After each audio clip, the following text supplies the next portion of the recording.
Well, it is 10 o'clock. And so we are going to get started just right on time because I want to make sure that we have enough time to get through the content. I'm really, really excited about this information today. So we're going to be talking about managing up.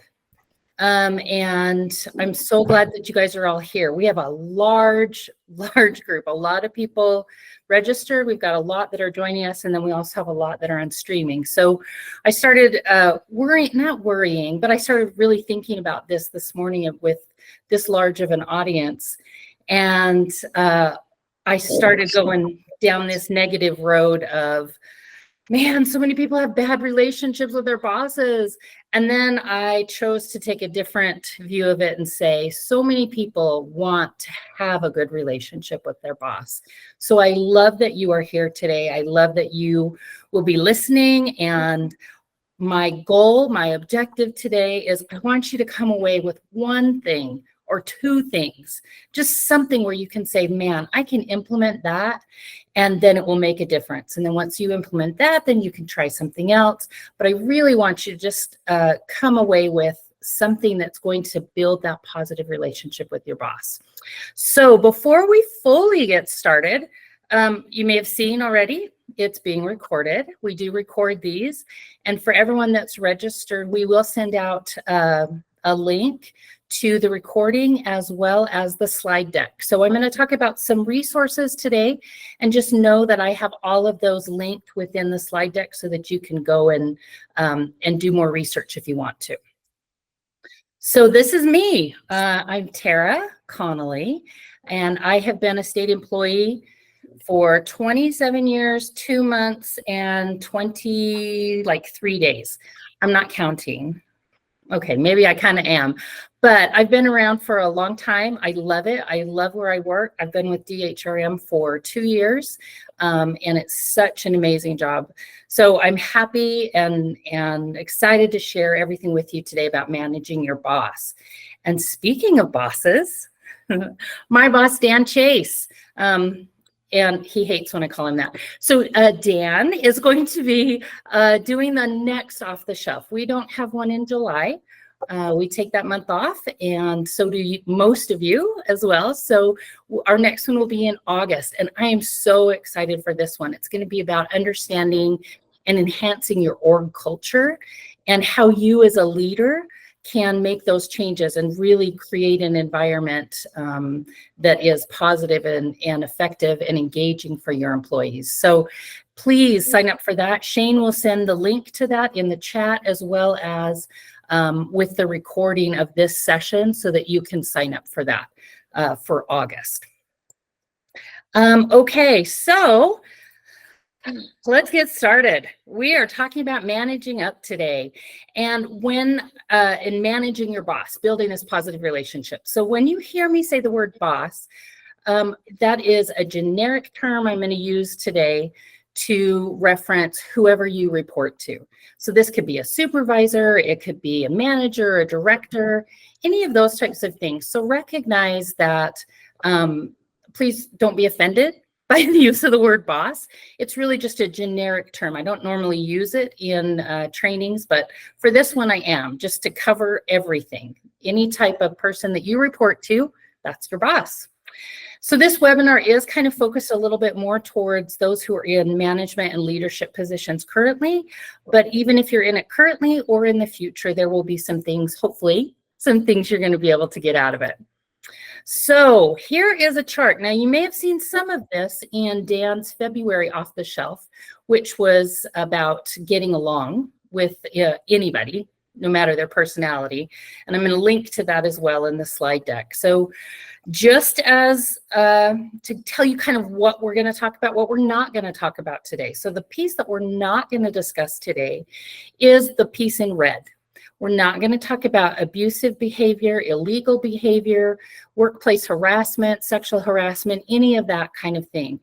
If your boss is engaging in those types of behaviors, please go through your agency process to handle those. So that is not something we're covering, but please don't just sit back and hope that that gets better. Go through your agency process to get those resolved. So the peccadillos, this is the piece that Dan talked about in February.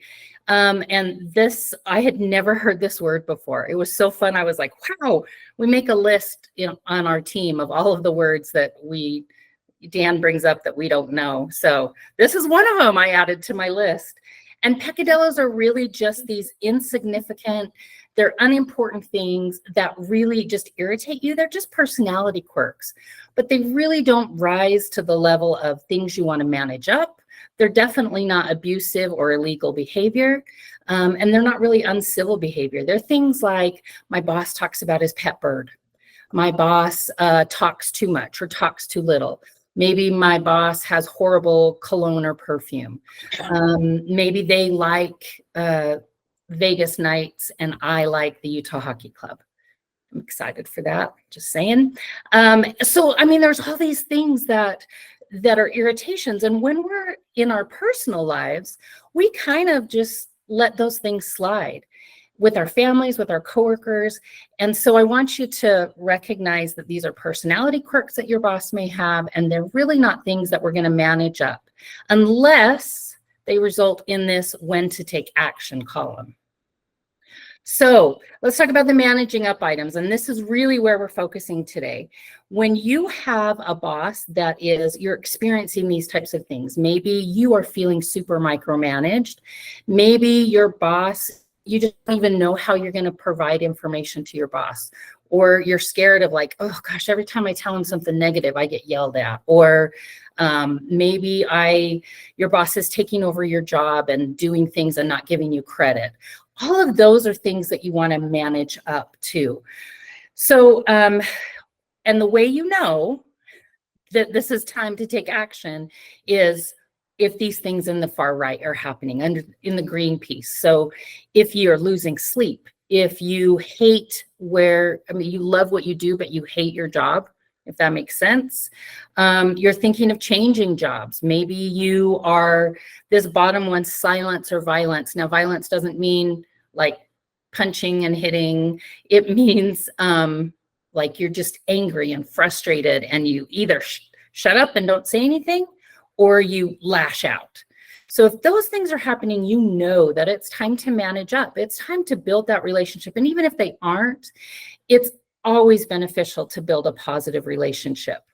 Now, many of you may also be saying, oh, it's just my boss's personality and my personality. We just don't get along at all. And I want to encourage you to rethink it. Sure, there are times when we have personality conflicts where some basic temperaments, personality traits, we might have different ways of viewing the world, and those kind of, we might butt heads. But normally, and the majority of the time, it's only a small part of the problem. And there are other ways that you can work through things.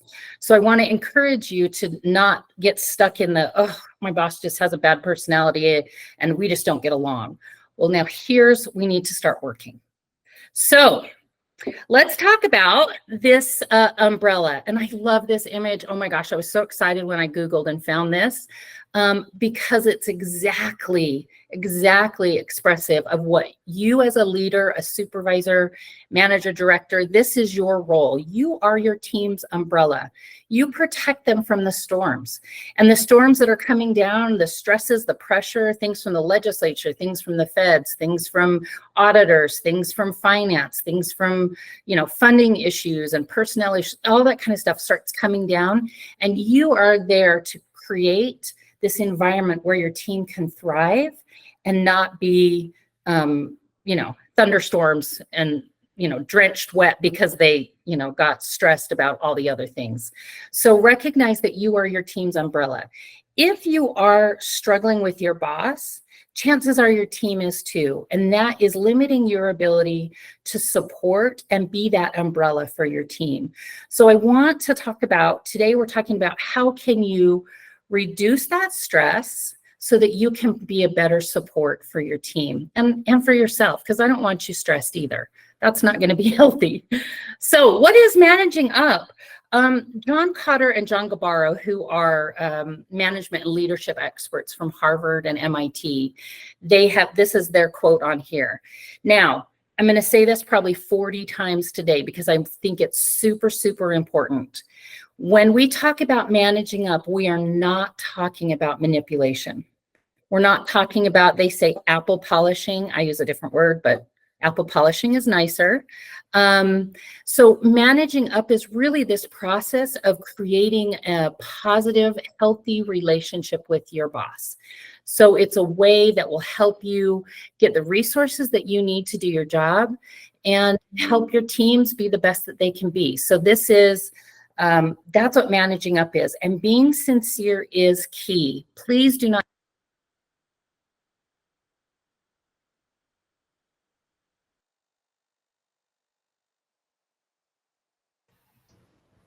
Hey, Terry, I'm not sure what happened, but you went on mute. How about now? Can you hear me now? Got it. Oh, I don't know how that happened either, but thank you for telling me. Oh, goodness. Oh, thanks. And there's like a million. Oh, thank you. Thank you. It's so hard to see what. Melissa asks, where is the interpreter? It was Julie. Did Julie For some reason, I got kicked out of the meeting. So I'm back though. I'm back. Okay. I'm not sure what happened. Okay. Wow. Technical issues. I love it. Someone's not wanting us to know this. No, I'm just kidding. Okay. So the interpreter is back. We're good. Everyone can hear us. All right. Okay. So I'm not sure when I stopped, but just I want to say, make sure that you know we're not talking about manipulation. Everybody hear that part? Be genuine. Yeah. Okay. Okay, awesome. Okay, that is the real key when it comes to managing up. All right, so we're doing a little bit of background stuff just before we deep dive into things. So this is Albert Hirschman's exit voice loyalty and neglect model. And I bring this up, and I was hesitant to bring it up, but I also want to point out all the research that I've done for this. So many people are so negative and saying, I don't want to have to do it, and I don't want to put up with a toxic work environment and all that kind of stuff. And we're not saying stay in a toxic work environment. We want to talk about how can you create something better, but also recognize you always have a choice.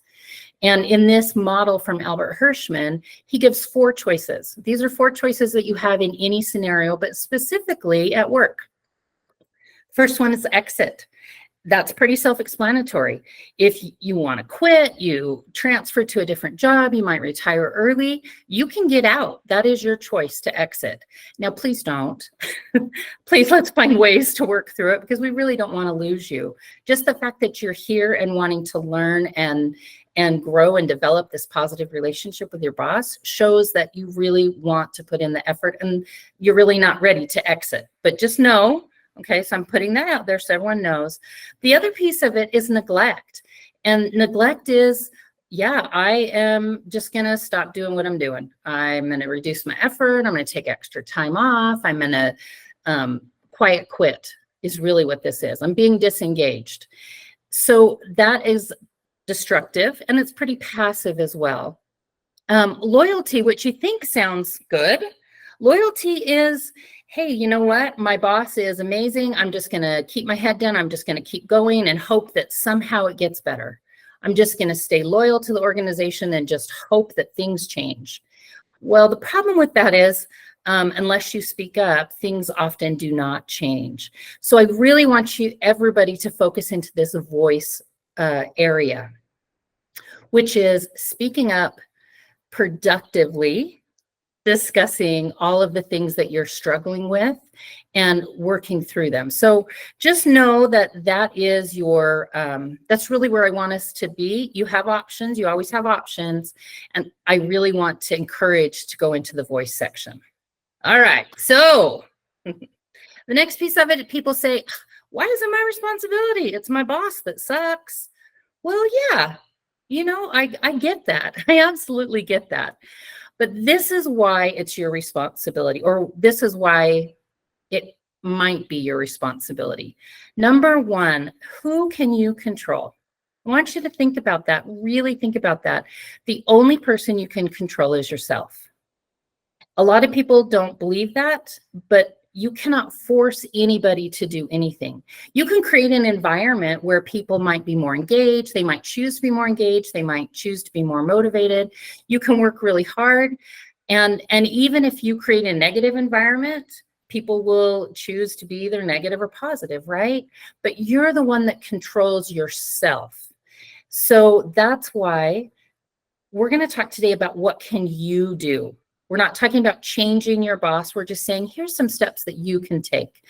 Ultimately, it's up to the individual if they're going to take action based on what you do, but you can only control yourself.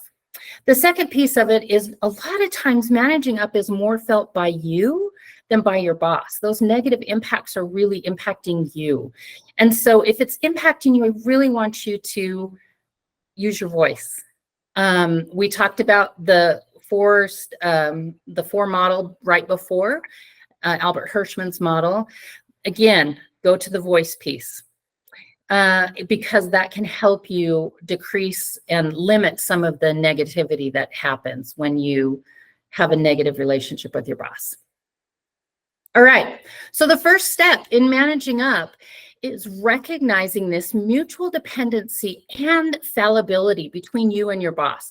I think sometimes we forget that we are dependent on our bosses and that they're dependent on us.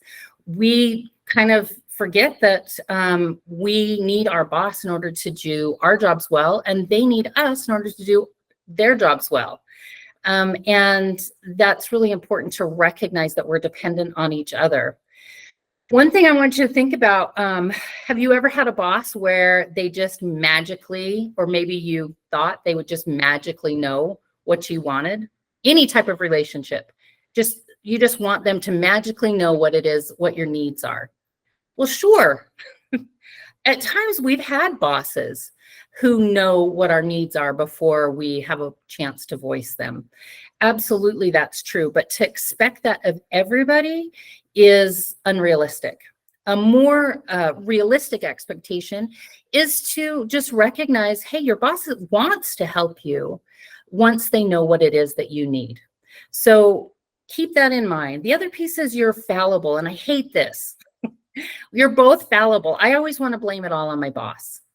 And I don't want to think that I might not be perfect. Like I might accidentally hit the mute button in the middle of a webinar. It's fine. But I want to always be perfect. So I want you to remember and think about, you're not perfect. Your boss is not perfect. You need to think of your relationship with your boss as this co-partnership, just like you're both in it to be successful. Any relationship that matters, you're going to work on meeting that person halfway, and it's difficult. But if you take a few steps, hopefully they'll take a few steps and you'll be able to meet in the middle, or, keep doing that dance till you can get to the middle. So how are you managing this situation of mutual dependence and this fallibility?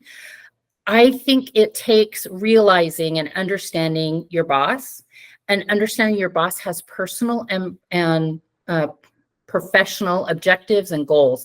Now, I'm not meaning like, hey, what do they want to do in their personal life? I mean, what do they personally want to accomplish at work? Do you know what those are? Do you know what stresses your boss is having? What pressure they're getting?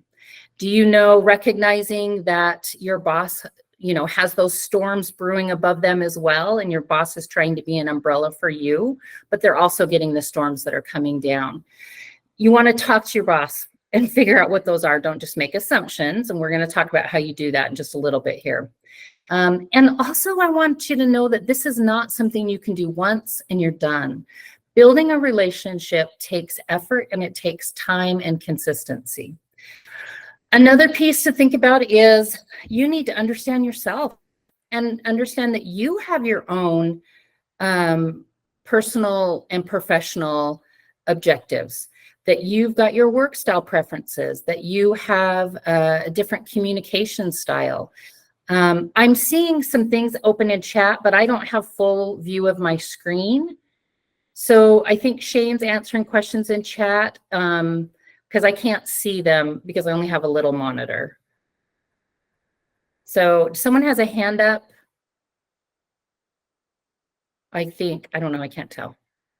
Okay, we'll just keep moving on then. All right, so recognize, remember, you're the only one that you can control, and you're not going to change your basic personality, and you're not going to change your boss's personality.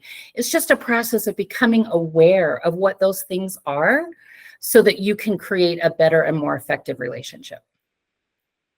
All right, let's lay some groundwork here and start with what your tendency is towards authority. Because we are dependent on our bosses, when we don't get what we want, and I think this happens in so many relationships, those unmet expectations, when we don't get those, we feel frustrated, we feel angry, and this is normal, and this happens in any type of relationship. But how we handle our frustration really depends on what our predisposition towards authority is. And I want you to think through this. So I want you to do some self-reflection as we talk here, because I want you to determine where you are, because this will be very important in knowing how to move forward. So think about your past 2 or 3 bosses. And I want you to think about what your knee-jerk reaction is to those last 2 or 3 bosses. So we've got counter-dependent on the side and over-dependent on the bottom. And those who are counter-dependent, that means that you resist the power and authority just simply because they have power and authority over you. The over-dependent is, hey, I think they're just freaking amazing and they're going to have all the answers and they're perfect. Okay, so those are the 2, your axes, whatever the word is. Okay, so in the top corner, there is the combative. And this is where people's just initial reaction is to fight the boss, not punching, not fisticuffs, but just, push back all the time, be negative. Not want to listen to what they say, try to circumvent them.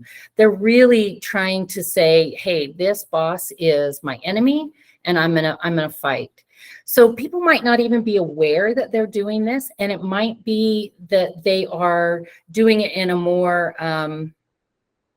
what's the word I want to use? A more nonverbal way, but they're really trying to fight against the boss. We also have neglectful, which is the other side of this counter-dependent piece, which is really similar. I hate my boss just simply because my boss has authority over me. But instead of wanting to fight, it's passive aggressive. It's agreeing in person and then going out of the room and saying, wow, that was crap. I don't want to do any of that. It's agreeing that things are fine and then dragging your feet or rolling your eyes. It's all of the passive aggressive types of behavior. What's interesting, and I was fascinated when I found this out, that if you're in those either combative or neglectful, you actually sometimes are a really good supervisor yourself. And the reason why, and the research shows, it's because you don't want people to view you as the enemy. So you work on creating a supportive environment. You work even harder because you don't want that to be their opinion of you. So that's an interesting, so it's not all bad. If you find yourself in those 2 boxes, don't beat yourself up. There are always positives. So, but let's look at this over-dependent area. I want you to think about this blindly devoted. And it was just devoted, and I put in the word blindly because I liked it. These are those who are, hey, my boss is amazing. And even if they make bad decisions, I'm not going to say anything. I'm just going to agree. Even if that disagreement would be helpful and would be beneficial to the team, to the boss, you just keep your mouth shut and treat them like an all-wise parent, that they know everything, that they're going to protect you, that they're responsible for helping you build your career and support you. And it's 100%, you just think they're amazing and will not listen to anything that anyone says differently. So then the supportive, and again, this is the area that we want to go to based on the title. I think you already all figured that out. This is where you understand your boss, you understand that mutual dependence, and also that you're both fallible, and that you're working on ways to build that relationship with your boss, and in a way that's best for your team, for the agency, and for yourself. So as you look at that, and you have thought about your last 2 or 3 bosses, do you know which zone you're in? I was going to do a poll, but now I'm feeling a little bad about making people own up to what zone they're in. So I'm not going to do that.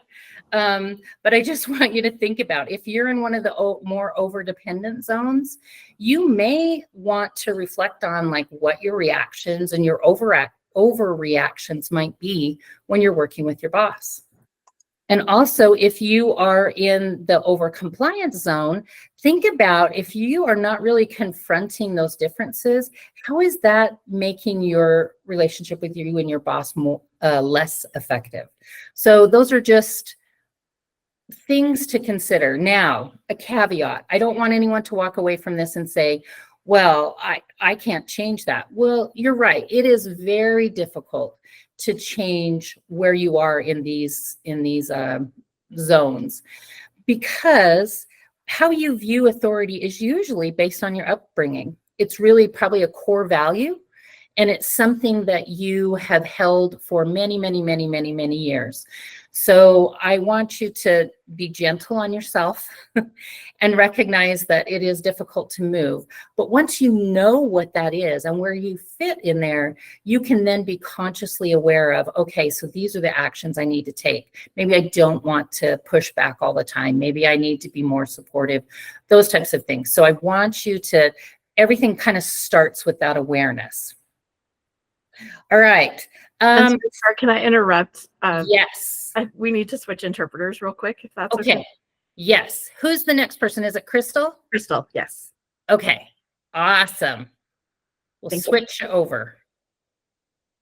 I think you're there. Okay. Yeah. Crystal. Okay. So here is our, here's our checklist for how you manage your boss. You know your predisposition toward authority. You've started to think about this mutual dependence. You've started to think about that your boss has some pressures and some goals of their own, and so do you. So we are going to walk through these, and we're going to go into real detail as we go through the rest of this next 30 minutes or so. The first part is understanding your boss's context. So think about the, sorry, I saw a side of the chat. Yep, you'll get a link to the slides. We'll send that out. Okay, so understand what pressures your boss is under. Do you know where they come from? Do you know who that is? Or is it federal regulations, legislative pressures, fundings? All these things are things that your boss is dealing with. You also maybe think about your boss's strengths and weaknesses, blind spots. A lot of times we only ever focus on our boss's weaknesses. Or maybe that's just me, but that's a lot of times that we are just only focused on that. But I encourage you to look at what are your boss's strengths too. Get them as a full individual. And I kind of, this is similar to me to how I felt about my parents. It was about when I was about 25 years old, I had that realization of, oh, my parents are real people. They have like real goals and desires and losses and sadness and things, like they're their own individual. Oh, good. I'm glad I'm seeing some emojis. So some of you are also experienced this. Up until I was about 25, they were just my parents. And then when I turned 25-ish, I was like, oh, they're Frank and Carrie. Like, how crazy is that? So understanding that they are real people, and that helped me build a better relationship with them. So that's the similar concept that I want you to use with your boss. Obviously, it's not a parent-child relationship, but it is something similar where you can understand if you can understand where they're coming from and that they're human, that can help build your relationship with them. But again, it's also important that you understand yourself. We already talked about your predisposition towards authority. So any self-retrospection that you can do is really going to be beneficial to you. And it will help you know how you can react, how you will respond, how you can reduce confusion and conflict. You want to think through all these things yourself. And then once you know about your boss, once you know about yourself, then you work on, okay, let's foster this relationship that fits both of you. You need clear expectations. You need to know how to keep your boss informed. And recognize, I have on here, selectively use your boss's time and resource. Oh, how many of us use our boss for every little teeny thing? We use up all their time, all their energy, maybe their clout. Maybe we're asking them for lots of favors or to do different things. And understand that each time we do that, we are using up what limited supply they have. So I would encourage, I'm not discouraging you from going to your boss, far from that. But I just want you to be aware of of using too much of your boss's time and resources. And you'll know, or your boss will know. And so that's another discussion for you to have. Okay, so we are going to go into some of the detail on this checklist and walk through each one of these, what they mean, and how you can kind of figure out the best way to work with your boss. All right, so Peter Drucker, who is the founder of modern management, he divided bosses into listeners and readers. So listeners, they prefer to be briefed in person, and then they can ask questions, and then later on get the written report. Readers are the opposite. They want the written information first and then meet and discuss. So why do we care about this? Why is this important to know?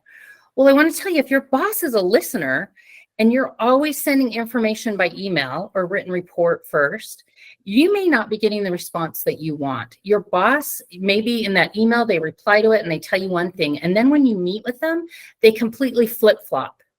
And it's because now they've had time to read it and digest it and then come and ask questions. So if your boss is a reader and you go in person and talk through an issue that they haven't had time to read and get the background information on first, you might be met with silence. You might be met with, hey, let's not make decisions right now. And then you end up wasting their time and yours. So there might be bosses that are combinations of both readers and listeners. And it's important that you determine which one that your boss is so that you know how to get them the information in the way that they need so you can both be successful. Another work style preference is how involved your boss wants to be. A lot of bosses are highly involved. They will need a lot of touching base with them often. And then others prefer to delegate. They prefer to be way more hands-off and to just wait till you come to them with decisions you've made or, progress reports every once in a while, that type of stuff. Bosses that are really highly involved and they want to keep their finger on the pulse of what's going on, they're going to get involved in your business whether you want them to or not. So it's to your advantage to get them from the start, include them from the start. So I'm going to tell you this story. And I was trying to look at who the registrants are. This is a long time ago, so I don't think there's anybody on here who knows who I'm going to talk about.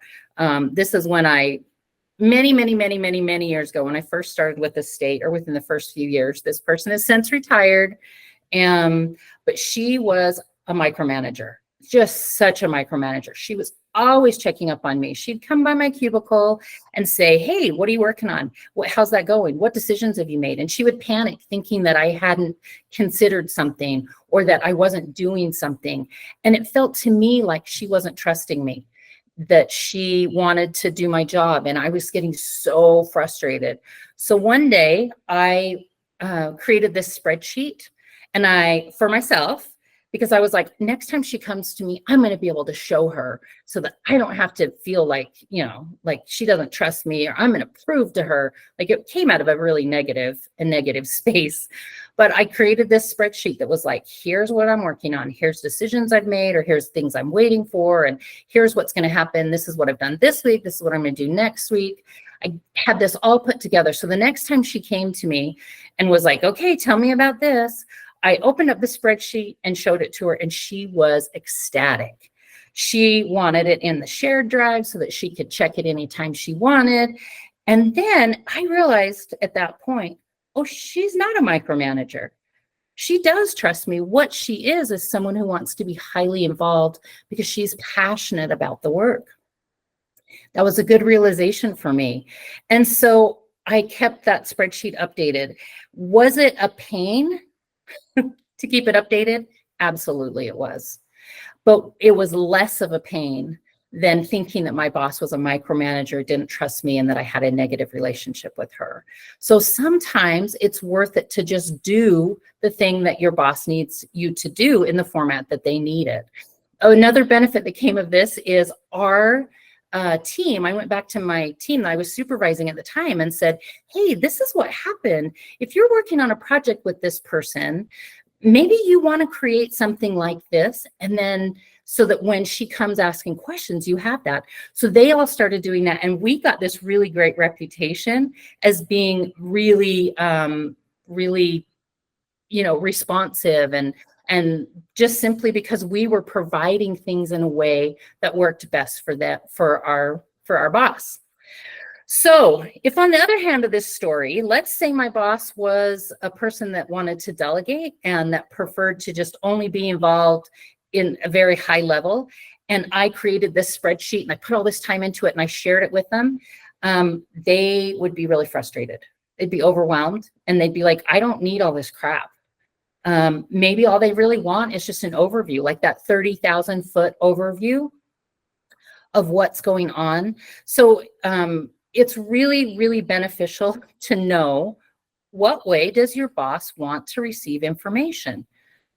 And that leads us to, how do we know? How do we know what our boss wants? A lot of bosses will actually spell it out, will tell us in great detail what it is they want and how they want it, but most don't.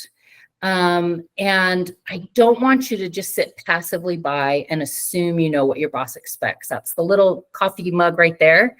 I want you to ask questions. So if you don't know when you can ask questions, look at, are there some of the more formal things, one-on-ones, performance reviews, project planning meetings. This is when you can ask questions about how your boss wants certain things. What are their expectations? Maybe you want to set up an ad hoc meeting. Maybe you do check-ins with them. Just try to think what might work and try it and see if it works. And if it doesn't, then change it. But discuss, find out what works for your boss. You can also, if that feels a little too confrontational to you, one of the ways you can kind of ease into it is if you know someone who has a good relationship, a good working relationship with your boss, look at them and figure out how are they providing information. And then you can follow the process that they're following. So those are some things, some places where you can set this up. But here's questions on the screen. These are questions I want you to ask your boss, because you've got to figure out, what do they expect? You've got to meet those expectations, and you've got to understand how your expectations align with your boss's as well. Now, once again, I'm not saying be a doormat. I'm not saying get walked all over.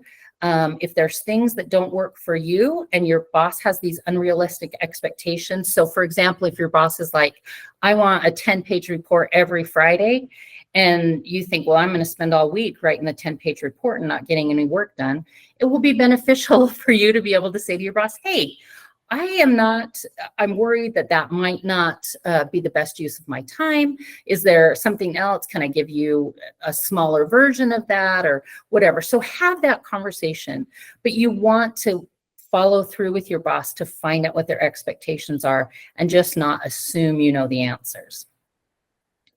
Okay, so here's another one, communication style. Every person We have a question, sorry. Someone has their hand raised. I've seen that hand raised this whole time. Annette Orton, you've had your hand up for a while. Do you have a question? I didn't mean to. I'll take it Oh, off. okay. She didn't mean to, so that's good. Sorry, I can't. It's fun when we do these off the shelves, but we can't, in order to get the screens up and all the different things up, we can't see, or maybe it's just me, the way I do it. I can't see the chat and I can't really see hardly anything. So just thank you for stopping us along the way and letting me know so that I can not ignore somebody.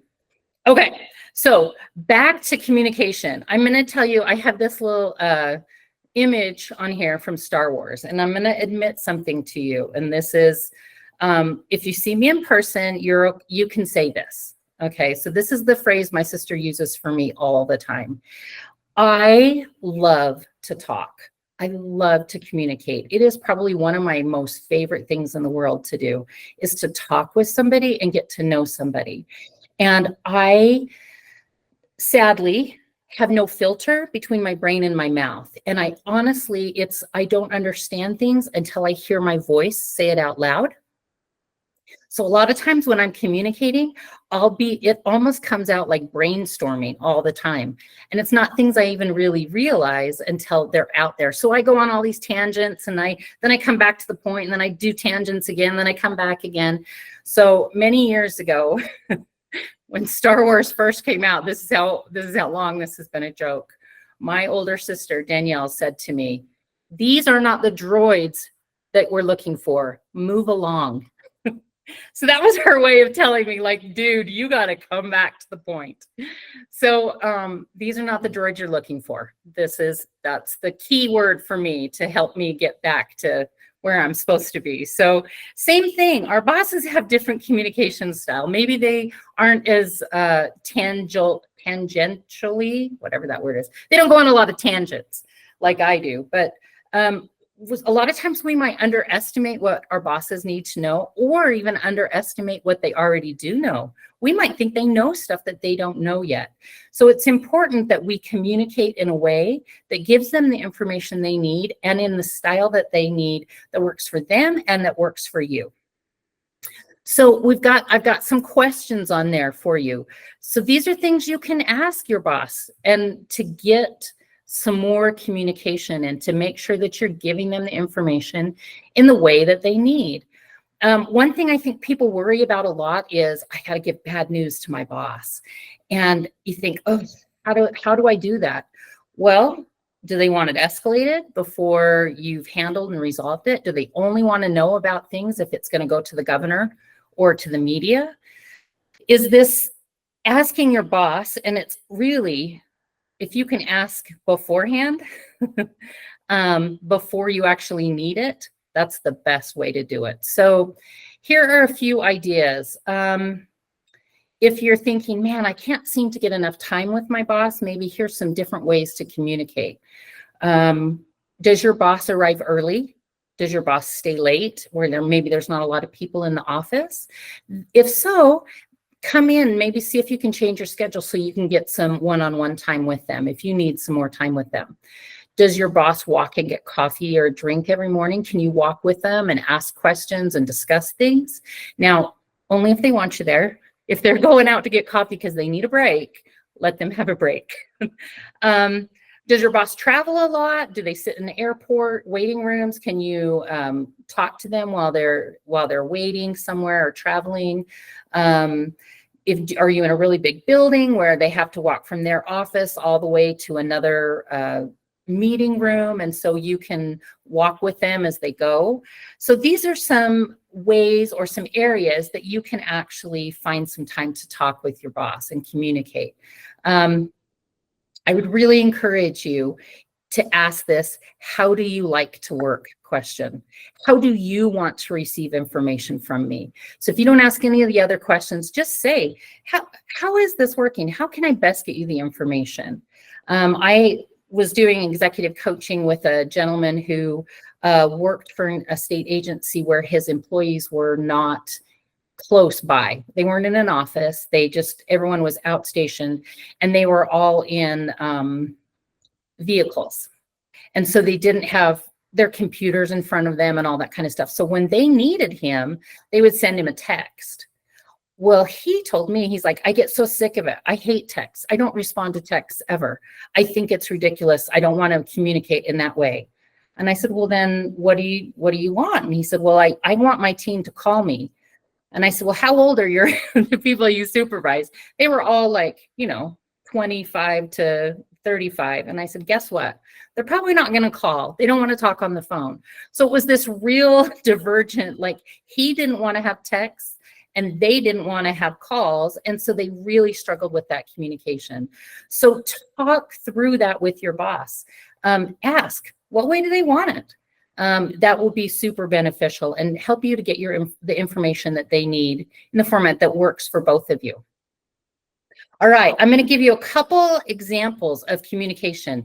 Now, Rick Murdoch on our team gave a fantastic off-the-shelf back in April about communication, a lot about written communication. So some of this will look, it's similar to what he did, but if you want more detail on that, again, the link will be in the slide deck and you will get the slide deck with the recording of this webinar. So here's some examples. First of all, I want you to think, do you know how many emails your boss gets a day? Think about how many you get a day and then multiply that by, I don't know, 20? I don't know, because they're going to get emails from every member on your team. They're going to get emails from everybody on their team. They'll get emails from everything coming down, and then they get the general emails as well. It's really difficult. And how do they know when something needs action or when they can just delete it? Or you want to find some ways to make it easier for your boss to scan through your emails and to know if you need to do something. So a lot of times we send emails that look like this, and this is the subject line. So we want to talk to them about the draft quarterly report, and we want to tell them it's urgent, or we need some action, or we want them to do something, or just want them to be aware of it. Here's the thing though, most of Gmail is set up that it will cut off that subject line right about between the P and the O on report. So for someone who is scanning through emails, all they're going to see is draft quarterly report. They're not going to see what action they need to take. So I would encourage you, just switch it. Put the action that you need at the beginning of it. So urgent, draft quarterly report. Action needed, draft quarterly report. Whatever it is, so that as they're scanning through, they're like, oh, okay, yeah, I get it. This is going to be beneficial to do it this way. All right, so here's another thing I want you to think about. And poor Crystal, you do not have to interpret that. That's really, really long. But just know that, like, look at, this is the information. Sadly, this is how my brain works right here. Here's the quarterly report that you asked for. I've gone through everything. I highlighted the areas that you need access to, and decisions are in blue, and John and Greg, and they have things they want to review. So I've highlighted those, but I want you to look at D1 and A7, and I didn't mess anything up, and don't, make sure I didn't miss anything. And it just goes on and on and on and on and on and on and on. Really difficult to read through. Here's the exact same information. So quarterly report, review, provide your edits by the close of business. And here's the 3 things I want you to know about it. Real quick, easy, simple. It's not just showing, the interpreter's not showing, it's just a picture. Okay, Julie is your interpreter. Julie Loader.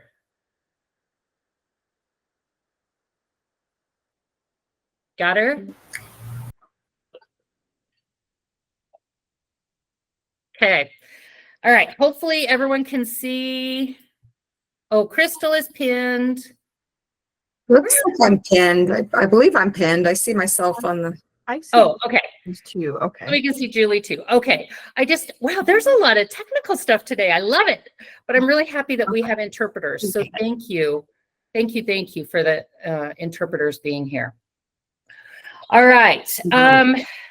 So I just want you to know, like, here's your things that you can just kind of change your communication just a little bit to make it easier for your boss. Also, once you've done all these things, there are some scenarios that I want you to think about. The first one's feedback. So how do you give your boss feedback in a way that helps build this positive relationship? Many, many, many times when we talk about feedback, we're talking about negative or opportunities for growth, because that's really what feedback is an opportunity for growth. So ask yourself, how have they taken feedback from others? How do they relate when a peer gives them feedback or their boss gives them feedback? I know this sounds like brown nosing, and it's really, oh, I said that word. I meant apple polishing. John Barron, who is the director of DHRM, he is, are you not seeing the slides? Oh, yeah. Rebecca, you'll get the slides. Sorry, I can only see parts. We'll send the slides out. But so John Barron, anytime I go to him with an issue where I want to have a discussion of something I don't agree with him on, he's so good at taking feedback. He always says, fair point, fair point. I love that. What a great response that is. Because instead of getting defensive, that's a great way to be like, yeah, fair point. I hadn't considered that. So is your boss like that? Is that something, or do they really push back? Do they not like it? Are they generous with feedback to others? Do they receive feedback well, or do they give feedback well? Do they go straight to the point? Are they unkind? Do they beat around the bush? All of these things will help you know what is going to be the best way for you to give feedback. Now, I'm giving you, are you giving them positive feedback? Again, we're not talking about manipulation. But in so many of our off-the-shelves that we do, and so much of our training, we talk about the importance of you as a supervisor and as a leader, creating that positive environment for your team. And so Gallup, who is the agency that does all of the research all over the nation, one of the stats they track is employee engagement. And one of their number one things that they say increases engagement is giving your team positive feedback, each member of your team, every 7 days. Now, some type of praise, some type of recognition, some type of great job. Are we doing that with our bosses? I think our bosses probably don't get a lot of positive feedback, especially from us, because it can sometimes come off as that manipulative, whatever that word is, apple polishing. And so I want you to, it's got to be genuine, but give your boss positive feedback as well.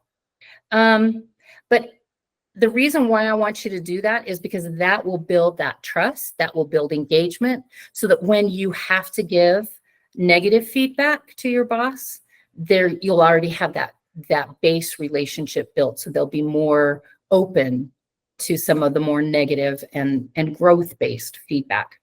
Also look at, are you giving feedback at the right time? Are you giving it Friday afternoon? Are you giving it as they're walking out the door? Are you giving it when they have like 20,000 things on their desk and you're coming in and just adding one more thing? So recognize what that is. And think about being really specific.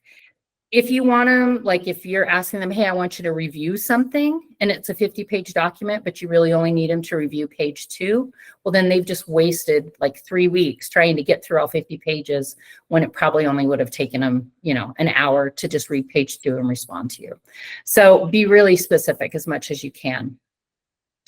So what happens when you don't agree? When you have that conversation and your boss, you've given feedback and they're like, okay, thanks for that, but I don't agree with you. Whew, it's hard. It's hard when you disagree because we want people to like us and we like people who agree with us. And if we disagree with someone, then we worry, hey, we might, maybe they're not going to like us anymore.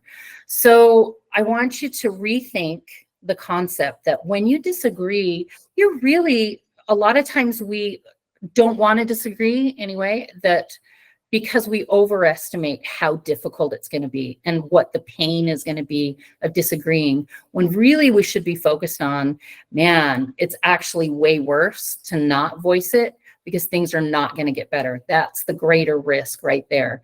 So be realistic. I know some of your bosses do not want to have feedback. I know they and have you disagree with them. So protect yourself always. But again, have that conversation in advance.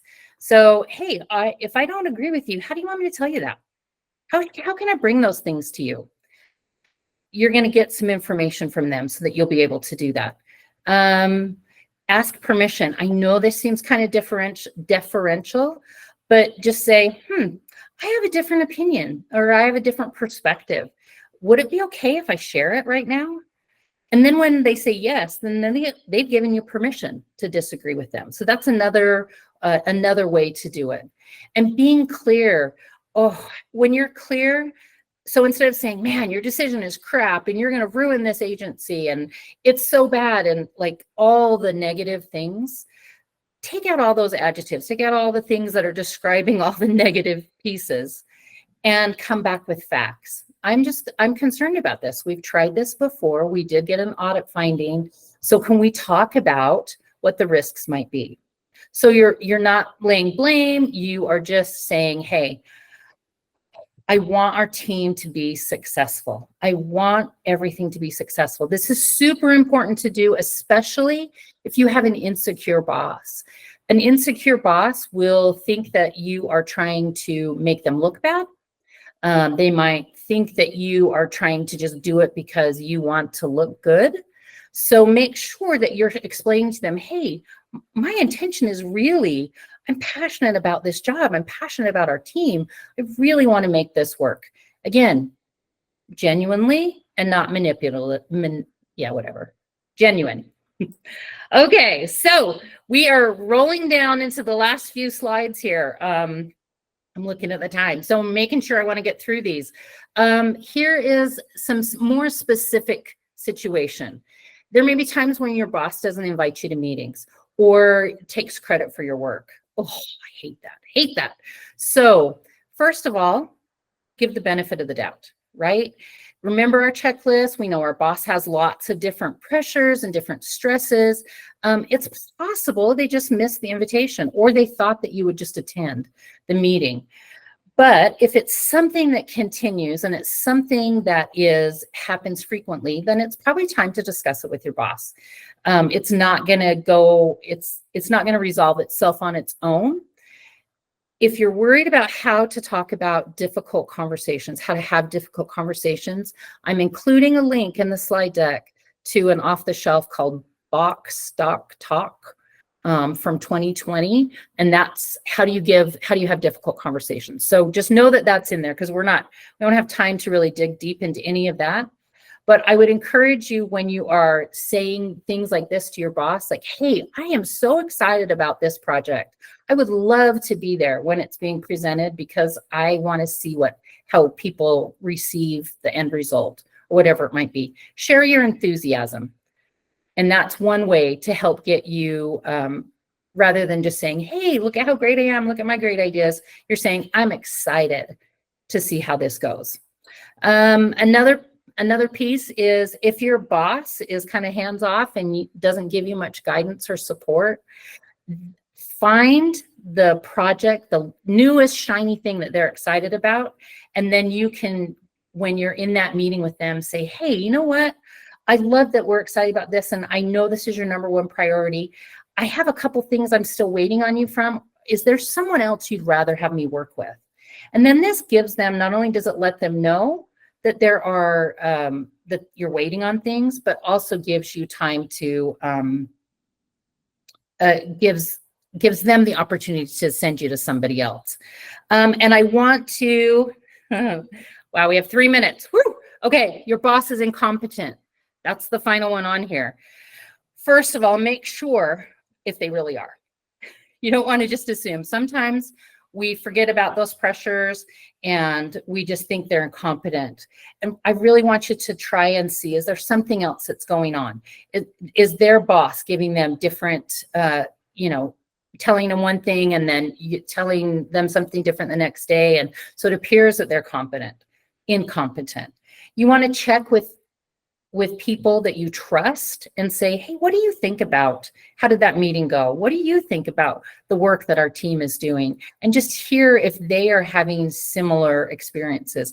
Be very careful with this. I don't want you to do it in a gossipy way or in a way to do drama. And then finally, maybe you have the option or the opportunity to say, okay, I'm going to help out. And I'm going to do these things. I'm going to overcompensate for my boss, or I'm going to compensate for them. I don't want you to do 2 jobs, but there may be times when you can use that as a growth opportunity. But make sure that people know you're doing in the work. So you want to go into the situation. You don't want to be, you just give it and like everyone knows and now you're frustrated, or no one knows and now you're frustrated and angry and burned out. You want to make sure that people know that you're doing it. So if you've worked on something and you go to the meeting and say, hey, I can answer that question. I worked on that section. Let me tell you, and then give that. Or if you're CC'd on an email and people are asking questions, similar things like, hey, can you, I worked on that section. I am happy to answer this question. Something like that. So those are your questions. So, Here we are, back to the beginning, back to our checklist. Here's all the areas.